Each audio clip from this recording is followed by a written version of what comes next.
Hi guys, today we will talk about how to fix or how to solve the problem of Trivago app.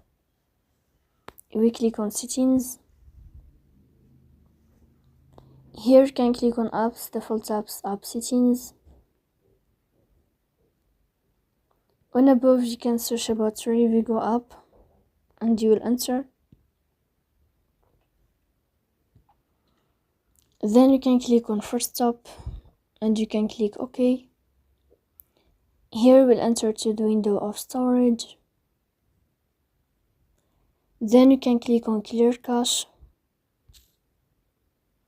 In the end you can turn on your airplane mode. And you can turn off your airplane mode again to fix that problem. So please don't forget to support us by like and subscribe. See you next time in another video and thank you for your attention.